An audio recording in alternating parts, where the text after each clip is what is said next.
Feeling our faith in God challenged, even rocked, because of the behavior or choices of other Christians is something most of us have experienced.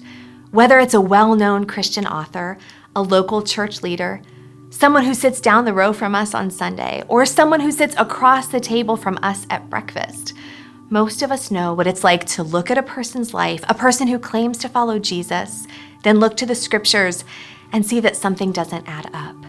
Situations like these are hard and sad and confusing. At times, these offenses threaten to bring disillusionment to the offended about the church, about Christianity, even about Christ himself. Thankfully, the Bible is not silent to us on how to navigate these issues. Much of the New Testament is Paul writing to Christians and churches about how to live in community with others as they seek to follow Jesus. Sometimes his instructions come in the form of explicit directions, and other times his encouragement comes by way of an inside look or a peek into a situation happening within a church community. I came across one such inside look recently, reading in the book of Philippians. At the beginning of chapter 4, in the middle of encouraging the church at Philippi to abide in Jesus, to look to Jesus, to trust in Jesus, Paul deals with an issue, a relational issue between two women of the church. Philippians 4, verses 2 and 3 read like this: I entreat Euodia and I entreat Syntyche to agree in the Lord.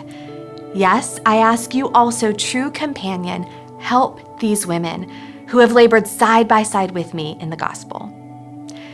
We don't get a lot of details in those two verses about the nature of the conflict, but we do know that these two women are Christians.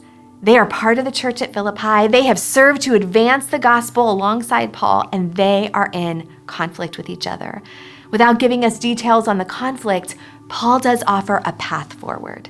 First, he calls upon these women to agree in the Lord. To do so would require they take their eyes off of one another, off the conflict, off the hurt, and instead look at what they agree on: their need for Jesus, their hope in the grace of Jesus. This puts the problem and the hurt in the back seat and puts the goodness of Jesus in the front seat. Second, in calling upon his true companion, the recipient of the letter, to get involved and to help these women, Paul acknowledges to these women that the church is there to help them navigate the conflict and to do it in a way that keeps them tethered to Christ and to the mission of the gospel. You and I are offered the same encouragement through the very example of Jesus in Hebrews 12, 1 through 3.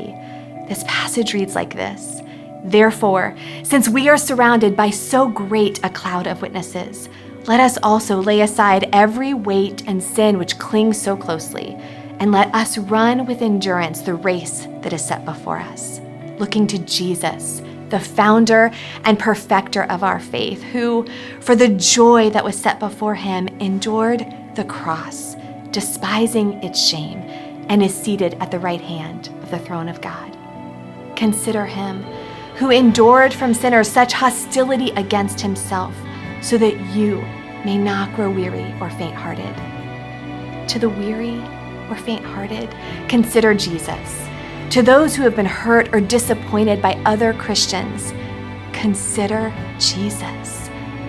To the one struggling with Christianity because of imperfect Christians, consider Jesus, the perfect Savior.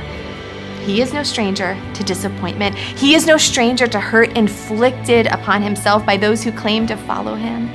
He is no stranger to our own sin struggles as we seek to follow him.